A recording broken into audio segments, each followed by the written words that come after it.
Hello friends, welcome to Grewal tutorial. आज का हमारा टॉपिक है www यानी कि वर्ल्ड वाइड वेब। अब ये क्या चीज है? सबसे पहले आता है वर्ल्ड वाइड वेब को हम www भी बोलते हैं या W3 भी बोलते हैं। ये एक तरीके से यूजर क्या कर सकता है, इनके पास मतलब इनको यूज कर सकता है, एसेस कर सकता है। किस तरीके से कर सकता है? कोई भी हमारा लोकल कंप्यूटर है या फिर कोई भी डिवाइस है जिसके अंदर इंटरनेट है, तो जब भी हम गूगल क्रोम है या फिर हमारा ओपेरा है या फिर और भी हमारे जितने भी सर्च इंजन है, उनके थ्रू हम जितनी भी चीजें सर्च करते हैं इंटरनेट के थ्रू, तो उस टाइम पर हम www लिखते हैं। अगर आपने देखा हो, स्टार्टिंग में www लिखते हैं, फिर हमारी वेबसाइट का नाम होता है जो भी है, जैसे nta.ac.in हमारी वेबसाइट है जो कि यूजीसी नेट एग्जाम लेती है या फिर एनटीए के जितने भी एग्जाम्स होते हैं। तो आप जब भी सर्च करेंगे तो आप एक पर्टिकुलरली ऑफिशियल वेबसाइट पे पहुंच जाते हैं, जब आप प्रॉपर वे से आप क्या करते हैं, इसका इस्तेमाल करते हैं। ये जो है कॉमनली रेफर किया जाता है। जो भी हमारे इंटर कनेक्टेड सिस्टम्स होते हैं, पब्लिक वेब पेजेस होते हैं, इनको हम इजीली असेसेबल कर सकते हैं इंटरनेट की मदद से। और www हम इसके आगे अगर हम किसी भी चीज़ के आगे लिखते हैं, the web is not the same as the internet. Web जो होती है वो सेम नहीं होती इंटरनेट से।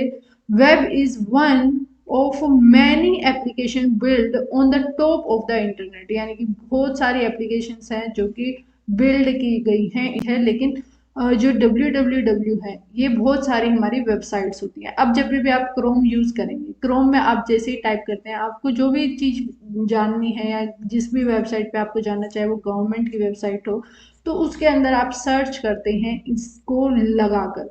नेक्स्ट आता है www। क्या होता है? ये एक internet based global information system है। इसके अंदर जो है इंटरलिंक किया जाता है हाइपर टेक्स्ट डॉक्यूमेंट्स को जो कि कंटेन करती हैं इंटरनेट को।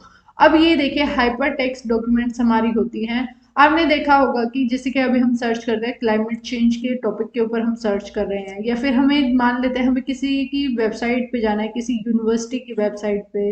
इस तरीके से हम सर्च करते हैं। With A web browser one can view web page that may contain text, images, video and other multimedia and navigate between them by using hyperlink। अब आप जैसे एक वेबसाइट पे गए, आपने सर्च किया कि ये हमारी वेबसाइट है। अब वेबसाइट के अंदर क्या होता है, अलग अलग कॉलम बने होते हैं। अलग अलग कॉलम में अलग अलग ऑप्शंस होते हैं। अब जैसे कि अगर हम एनटीए की वेबसाइट की बात करें, जैसे ही हमने एनटीए की वेबसाइट को ओपन किया, वहां पर आपको बहुत सारे ऑप्शन मिलेंगे कि स्टूडेंट कॉर्नर पे जाना है, यूजीसी नेट एग्जाम के बारे में आपको जानना है, या फिर नीट एग्जाम के बारे में आपको जानना है, किस एग्जाम से रिलेटेड आपको इंफॉर्मेशन चाहिए, आप उसके ऊपर क्लिक करते हैं। जैसे कि अभी हमें यूजीसी नेट एग्जाम के बारे में जानना है, तो मैं यूजीसी नेट एग्जाम के ऑप्शन पे जाऊंगी। वहां पर मेरे को नोटिस मिलेंगे कि अभी करंटली रिसेंटली नोटिस क्या आया है एनटीए की तरफ से यूजीसी नेट एग्जाम के रिगार्डिंग, और मैं वहां से इंफॉर्मेशन जो है लेती हूँ। तो ये क्या है, एक तरीके से हम जब भी www यानी कि वर्ल्ड वाइड वेब के थ्रू हम सर्च कर रहे हैं, हम एक ऑफिशियल वेबसाइट पर जा रहे हैं, वहां से हमें क्या क्या चीजें देखने को मिलती है। वहां पे एक पेज होता है जो कि टेक्स्ट कंटेन करता है, जिसके ऊपर कुछ लिखा है, उसके अंदर कुछ पिक्चर्स होती हैं, कुछ पेजेस होते हैं, और साथ के साथ हमारी वीडियोस वगैरह उसके अंदर हमें देखने को मिलती हैं। The WWW was developed to be a pool of human knowledge which would allow collaborators in remote sites to share their ideas and all aspects of a common project।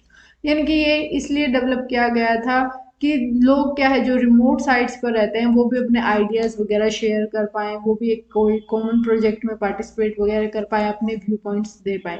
Features क्या हैं www के?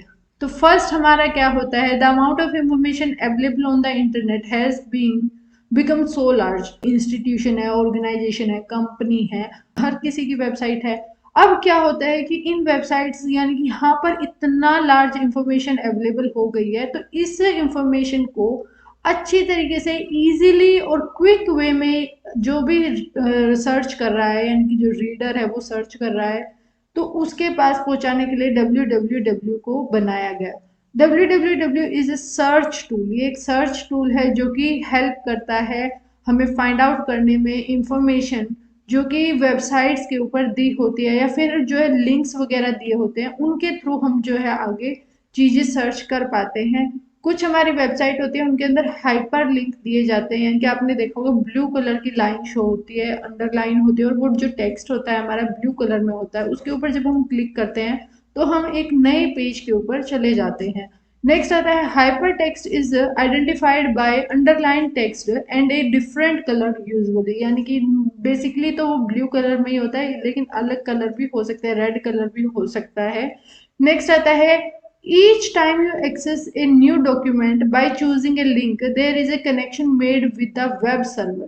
जैसे जैसे आप उस link के ऊपर click करते जाएंगे, जैसे कि एक लिंक है, फिर आपने फिर उसके अंदर जो भी है उसके अंदर भी एक और लिंक था, आपने उस पर क्लिक किया, तो इस तरीके से एक तरीके से क्या है कि आप अलग अलग वेब सर्वर्स के ऊपर जाते रहेंगे। नेक्स्ट हमारा आता है www लेट्स यू सर्च। आपको जो है आप सर्च कर पाते हैं, जिस तरीके की भी आपको इंफॉर्मेशन चाहिए आप इजीली उसको गेन कर पाते हैं अलग अलग फॉर्म्स में। अलग अलग जो भी हमारे वेब ब्राउजर्स हैं वहां से हम जो है इजीली इंफॉर्मेशन सर्च कर सकते हैं। www is intended to help people share information resources. ये जो है बनाया गया है कि इंफॉर्मेशन जो है लोग शेयर करें, सर्विसेज ज़्यादा से ज़्यादा यूजर्स तक पहुंच पाए। जैसे कि हमारे www ऑन एप्पल, यूनिक्स, या फिर हमारे DOS, या फिर हमारे अदर ऑपरेटिंग सिस्टम्स हैं विंडो से रिलेटेड, तो इनके ऊपर हम इजीली सर्च करते हैं जो भी हमें टॉपिक चाहिए है, या फिर जिस भी टॉपिक के हमें रिक्वायरमेंट है। तो ये सब हमारा है www के बारे में। अब हमारा नेक्स्ट टॉपिक आता है सोशल नेटवर्किंग क्या है। इसके बारे में हम नेक्स्ट वीडियो के अंदर डिस्कस करेंगे। अगर आपको कोई डाउट है कमेंट में ज़रूर पूछें, एंड थैंक्स फॉर वॉचिंग।